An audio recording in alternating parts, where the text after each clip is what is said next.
Youth Congress દ્વારા કલેક્ટરને આવેદનપત્ર। ભાજપના રાજ્યમાં ગુજરાતભરમાં લાખો યુવાનો બેરોજગારી ભોગવી રહ્યા છે, તેમ છતાં ભાજપ સરકારના પેટનું પાણી હાલતું નથી। ત્યારે બેરોજગારીથી કંટાળીને યુવાનો આડે રસ્તે જઈ ચડતા હોય છે। આ ગુજરાતભરના 15 લાખ જેટલા બેરોજગાર યુવાનોને રોજગારી આપવાના નેમ સાથે આજે ગુજરાતના 26 જિલ્લાઓમાં યુથ કોંગ્રેસ દ્વારા કલેક્ટરને આવેદનપત્ર પાઠવી રજૂઆત કરવામાં આવી હતી। રાજકોટ યુથ કોંગ્રેસ દ્વારા પણ આજે આ અંગે જિલ્લા કલેક્ટરને આવેદનપત્ર પાઠવી રજૂઆત કરતા જણાવ્યું હતું કે ગુજરાતમાં ભાજપની આંધળી અને બેરી સરકારને માત્ર પોતાના વિકાસના મોટા બંગલા ફૂંકવામાં યાદ રહે છે। ભાજપ સરકારના રાજ્યમાં સૌથી વધુ નુકસાન યુવાનોને થયું છે। યુવાનો રોજગારી માટે ઠેર ઠેર ભટકવું પડી રહ્યું છે, તેમ છતાં રાજ્ય સરકાર નિંદ્રાધીન અવસ્થામાં પડી હોવાથી ભાજપના આ નિંદ્રાધીન તંત્રને ઢંઢોળવા અને ગુજરાતભરના 26 જિલ્લાઓના બેરોજગારીને રોજગાર આપવાની નેમ સાથે યુથ કોંગ્રેસ દ્વારા જિલ્લા લેવલે કલેક્ટરને આવેદનપત્ર પાઠવી રજૂઆત કરી હતી। જેના ભાગરૂપે રાજકોટ યુથ કોંગ્રેસ દ્વારા પણ રાજકોટ જિલ્લા કલેક્ટરને આવેદનપત્ર પાઠવી રજૂઆત કરી હતી। સમગ્ર ગુજરાતની અંદર છેલ્લા 15 વર્ષથી ભારતીય જનતા પાર્ટીની સરકાર છે ત્યારથી સૌથી વધારે કોઈ શોષણ થયું હોય તો યુવાનોનું શોષણ થયું છે। ગુજરાત સરકારના ચોપડા ઉપર 15 લાખથી પણ વધારે યુવાનો બેરોજગાર છે। આ યુવાનોને રોજગારી અપાવવાનું કામ ગુજરાત પ્રદેશ યુથ કોંગ્રેસ દ્વારા સમગ્ર 26 જિલ્લાના કલેક્ટરને આજે યુથ કોંગ્રેસ દ્વારા એક આવેદનપત્ર આપી અને એક ચેતવણી આપવામાં આવે છે કે આગામી દિવસોની અંદર યુવાનોનું શોષણ ગુજરાત સરકાર બંધ નહીં કરે તો સમગ્ર ગુજરાતની અંદર યુથ કોંગ્રેસ દ્વારા એક આંદોલનના મંડાણ થશે અને એ મંડાણના પાયારૂપે આજે 26 જિલ્લામાં કલેક્ટરને આવેદનપત્ર આપી અને શ્રી ગણેશ કરેલા છે। યુથ કોંગ્રેસ રેલી પૂરા ગુજરાતભરમાં બેરોજગારી એટલી બધી વધી ગઈ છે કે લોકો આત્મહત્યા કરી લે છે। ત્યારે યુથ કોંગ્રેસ દ્વારા કોંગ્રેસ કાર્યાલયથી એક રેલી કાઢવામાં આવી હતી, જેનો હેતુ એવો હતો કે ગુજરાતભરમાં રોજગારી મળતી નથી, તે માટે તે હેતુસર એક રેલી કાઢી કલેક્ટર કચેરી ખાતે તાળાબંધી કરવાના હતા। પરંતુ કાર્યક્રમ કરે તે પહેલા જ રાવપુરા પોલીસ દ્વારા જ 8 જણની અટકાયત કરવામાં આવી હતી। વડોદરા લોકસભા યુથ કોંગ્રેસ દ્વારા કોંગ્રેસ ઓફિસથી કલેક્ટર કચેરી રેલી બેરોજગારી જે ગુજરાતમાં બેરોજગારી વધી યુવાનો બેકાર રખડી રહ્યા છે, આ યુવાનોને નોકરી વહેલી તકે મળે અને જે યુવાનો આડે રસ્તે જઈ રહ્યા છે એ યુવાનોને પોતાના ઘર ચલાવવા માટે રોજગારી મળે એની માંગ માટે આજે અમે કલેક્ટરને આવેદનપત્ર આપ્યું છે।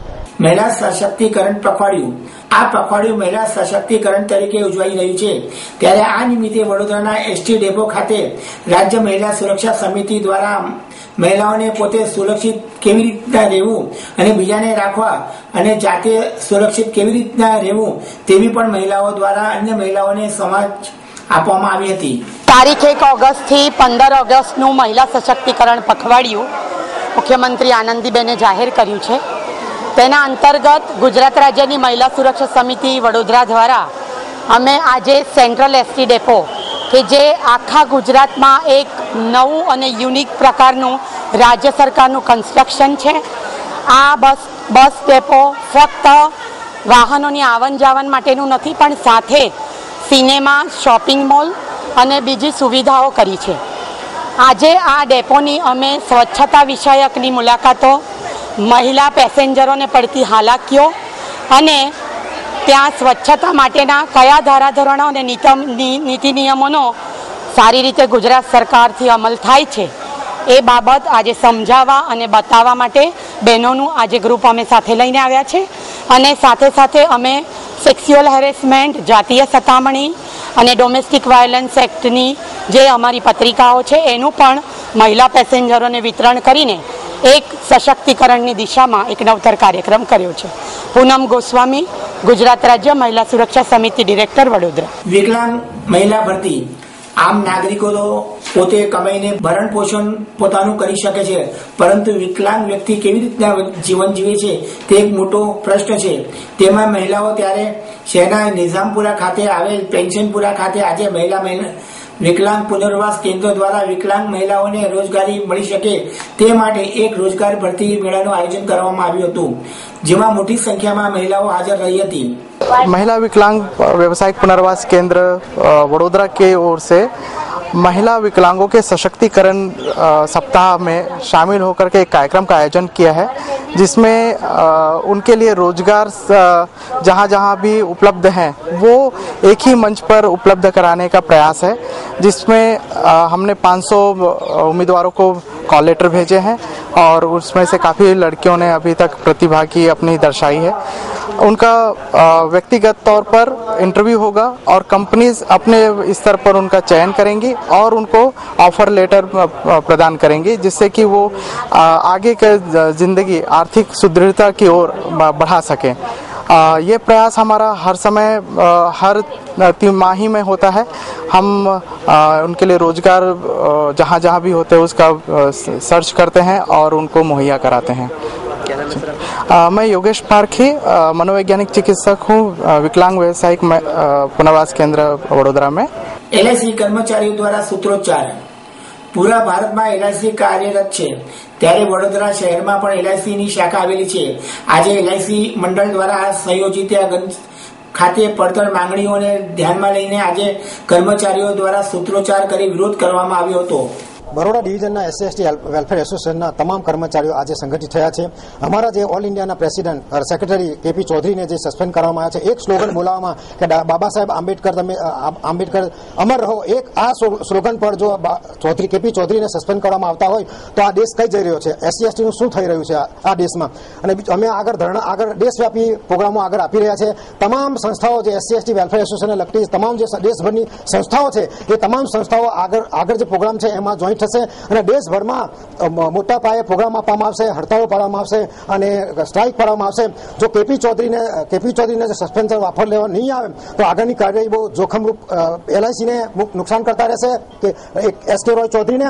અને ખાસ જણાવવાનું કે અમારા વેજ રિવિઝન ઘણા સમયથી ડ્યુ થયું છે, છતાં એના માટે કંઈક આગળ કાર્યવાહી કરવામાં આવતી નથી। SC/STના તમામ કર્મચારીઓના જે કાંઈ હિતની વાતો છે એ LIC મેનેજમેન્ટ કોઈ પણ કાર્ય સમજોતા કરવામાં માંગતી નથી, એમનું પ્રગતિ થાય એવું ઈચ્છતી નથી। અને અમે આ જે પ્રોગ્રામ આજે આગળ આપી રહ્યો છે એમાં ઘણા આગળના પ્રોગ્રામ છે, અમારા સપ્ટેમ્બર સુધીના પ્રોગ્રામ આપવામાં આવ્યા છે। તો અમે આ સંગઠન અને વખોડી કાઢવામાં આવે છે અને સખતમાં સખત ધરણા આગળ અમે પ્રોગ્રામ કરીશું અને દેશવ્યાપી પ્રોગ્રામ કરવામાં આવશે। દરિયામાં ડૂબી જતા યુવાનનું મોત। વડોદરા શહેરના નવી ધરતી ગોલવાડ ખાતે આવેલા હનુમાન ટેકરીમાં રહેતા ગમણભાઈ પ્રેમજીભાઈ મારવાડી પોતાના ઘરનું ગુજરાન ચલાવવામાં મજૂરી અર્થે દમણ મજૂરી કરવા ગયા હતા, ત્યારે તે દરમિયાન ડૂબી જવાથી તેનું મોત થયું હતું। ત્યારે તેના પરિવારને જાણ થતા તેઓના પગ નીચેથી જમીન ખસી ગઈ હતી અને આખું ઘર શોકમય બની ગયું હતું અને તેની બોડીને ઘેર લાવવામાં આવી હતી અને વિધિ કરવામાં આવી હતી। આ છોકરો મારો મજૂરી માટે નીકળે છે રોજ અહીંથી, હવે ક્યાં જાય છે તો અમને પૂછીને નહીં જતો કે અમે અહીં, અને રોજ સાંજે આવતો રહે છે 6 થી 7ના ગાળામાં, રોજ સવારે 6 વાગે નીકળી જાય, મજૂરી કરીને જાય, આવે એટલો સીધો અને રોજ કાયમ પૂછીને જાય, પપ્પાને ઉઠાડી જાય અને જે દિવસ જવાનું તે દિવસ આજે મને પૂછ્યું નહીં, પૂછા વગર નીકળી ગયો રવિવાર। પછી આ ફોન આવ્યો હતો ત્યાંથી, ફોન એમના સસરા હતા ને એમને ફોન કર્યો, એમને ફોન એવો કર્યો કે તમારો છોકરો આવી રીતે થયો, તો મેં કીધું તમને કહ્યું કે અમારી ઉપર 2-3 જણે ફોન કર્યો પણ એમનો નંબર અમને ખબર નથી। તો એ હાથ પગ ધોવા ગયો ને દરિયાનો ઝાડ ઉભરાયો, તઈ દરિયામાં જતો રહ્યો દમણ। આપ નિહાળતા રહો સિટી લાઈવ ન્યૂઝ ચેનલ। આ હતા આજના મુખ્ય સમાચારો।